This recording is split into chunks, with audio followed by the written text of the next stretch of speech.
did was I bought a radiator and a fan shroud up at Moultrie, Georgia from the vendor up there. And this whole setup, the radiator, the fan shroud was $200.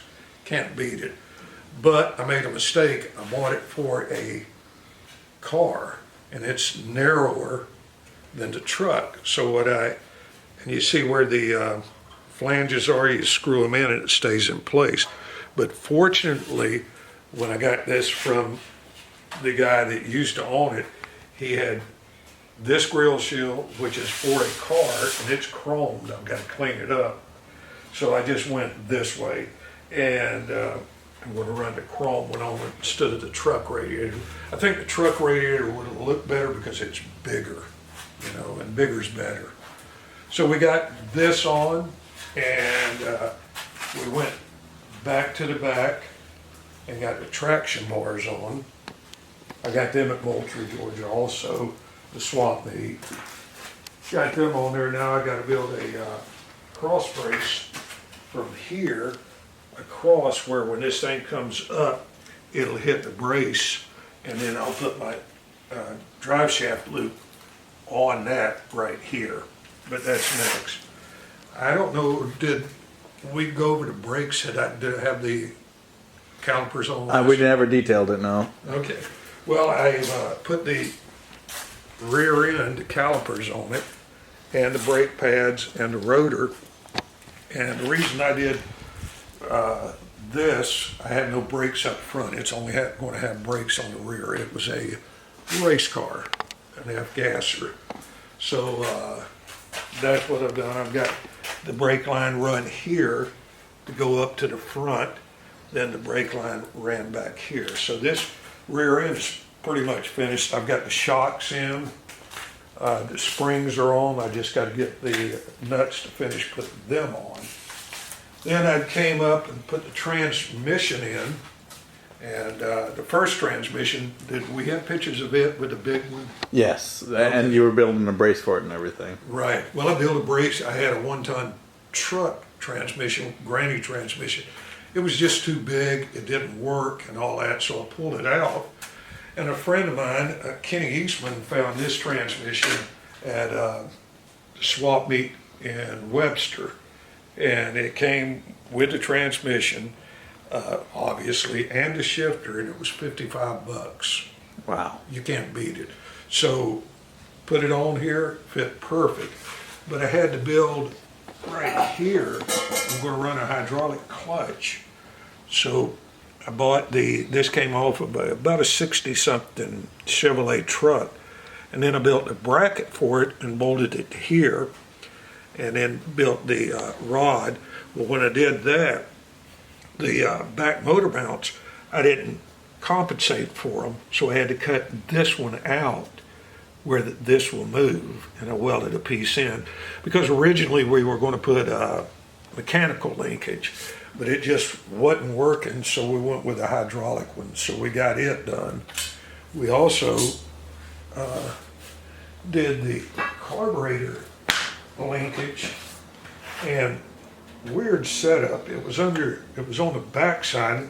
I didn't like where it was at, so we moved it on the outside, and it bolts on here. I've got it where it works. It bolts right here and right here on the carburetor, and the way the carburetors open, they go up. So the mechanics of it is this deal right here. We built, and we'll put a cable on here, and this will push the carburetor linkage up when we pull the cable. Got the spring going down to here to pull it back down. A little bit of engineering, but no big deal. So I decided to put an alternator on it. These generators are hard to find, and they're just a pain in the neck. So this was where the generator went, and I took it off and had to modify this alternator, cut down some of the front on it, and everything lines up perfect on it. And so I got to here. Well, when I first got this engine, this thing sat for 45 years under a shed. Well, I filled it up with Blaster and WD-40 to cylinders, and I let it sit for about a month.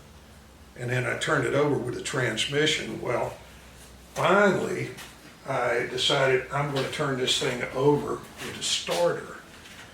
So I filled the holes up again, and this is the first turnover since, or I hope it turns over. We started doing this, but this thing had a foot starter on it, and you mashed on a pedal that went through here, and it pushed this forward to engage the Bendix and to hit the starter here. But what I've done is pushed it forward, then I've grounded it right here on the block, and we'll see if it turns over, see if I got any compression.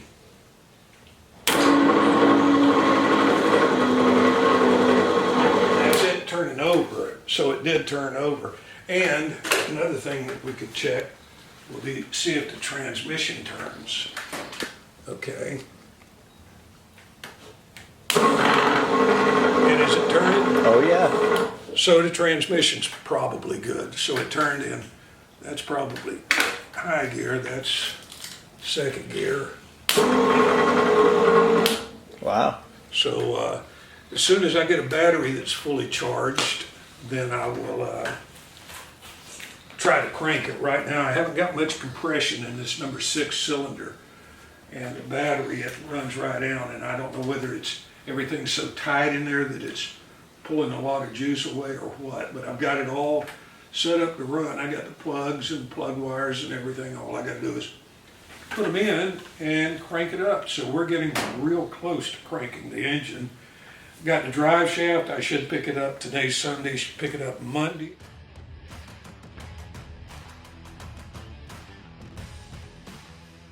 Tomorrow, and I'll have that done. Then I got to get a fuel pump and a couple little odds and ends, and it's ready to go. That's looking good. Yeah, I'm very pleased with it. From where it was at. Let's walk out here real quick. So, I got a question, Fred. You going to be running these stock rims on it? I don't know if my pal Kenny and I can come to an agreement. On the front, yes, I am. Okay. But that is entirely up to Kenny, Huh. my best friend. Yeah.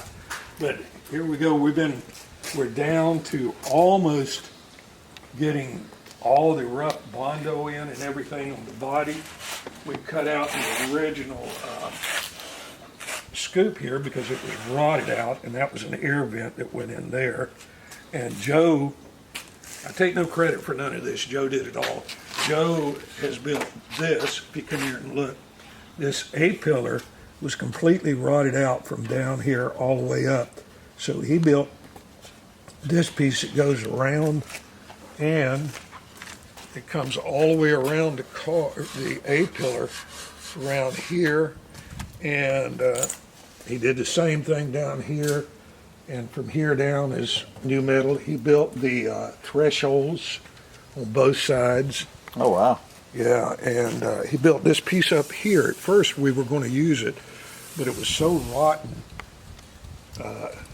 He cut it out across here and then put this new piece up in here. I don't know if you Get can. under there. So this is all new. No light. Oh, it's brand new. You can see it. Yeah. At least with the eyes, you can see it. Don't know about the camera. Try a different angle, Fred. Okay. Oh, yeah. Beautiful. On the other side, too. Okay. This was the way the thresholds looked. Oh, wow. So they were rotted completely out. Oh, here's the air vent. You can see back Yeah, that was no good. 60 years ago they had run Bondo over it, so it was bad back then. See how all this is just crap? Yeah. So we put a piece of metal in there, Joe, and this is what was up here in the top. Oh, he's got a drip rail on this side. Yeah. Oh, that's neat. Yeah, Joe did that. I told him that he don't have to do it, but he went in here and he put a piece of metal behind it, and then he's got it in rough Bondo now, but you see it fits Yeah. with the regular drip. That's perfect, yeah. Yeah, And when he gets through doing the Bondo, this was all rotted out across here. And you can see the metal under here, he put it under. Yeah. And we'll Bondo it all in here and sand it down and then across. And then we'll get over here and we'll probably put new metal in all the way around here. Right. But one other thing, I'm going to go get the metal tomorrow. This is the windshield frame. And when I was... Oh, that's not bad. No, nothing to it. And this is the good side. That's crazy. Here's the bad side. Yeah. So we're going to make the windshield frame. And I'll tell you, Fred, when we first saw you drag this thing home, it wasn't much to it. Yeah, well, yeah. And we've had it since the 21st of October. And today is the what? We got the 27th of December. December, yeah. So we've gone from a total turd to a little turd now, and it won't be long before you'll never know that it was the shape that it was in. I'm glad I got to see it Yes. before, because I don't know if I mean, even the frame. I mean, this thing is not bad. You know, Oh, yeah. It looks strong. Yeah, it's going to be neat. And what I like about this thing, I never noticed it when we took it apart, but this car is pretty big. You know, Yeah. This ain't a small car. And getting Yeah, that I mean, cab on it, Looking at this thing is stand up to, and you're what, 6'1", Fred? 6. Yeah. But my Model A coupe out there comes to right here. So this is how much taller Yeah. this thing is. It's a truck, all right. Yes, it is. Yeah. And then, like you said earlier, what? And you're gonna haul stuff in there, right? Yeah. Haul ass. Yeah. But like you said earlier, and I hadn't thought anything about it, but see, I load a motor sets, and originally the flathead, it had to sit in the center of this, you know, Yeah, for the fan. right here. So the flathead, but on the flathead, the fan was up taller. So, yeah, but this is, motor set and low is where I'm going. That's nice. It's good for weight transfer, huh? Right, yeah, we designed that all into it. So, yeah, I'm very pleased with it. I've really had a good time working on this. This has been fun because it's such a challenge. Yeah. You know, I mean, people, that turd, you know, and Yeah. people- Most of us would have just thrown this away, Fred. Right. And in the past, a couple people tried to resurrect it, and it was just way too much. And that was when it was much better. Yeah. So Joe has done an outstanding job on the cab. The doors are 80% done. The cab is 70% done, and we'll have the cab on, I hope, by the end of this week. You know, hopefully the body will be primed by the end of this week. All right. But you never know. So that's it for this session. Thanks, Fred. Okay, man.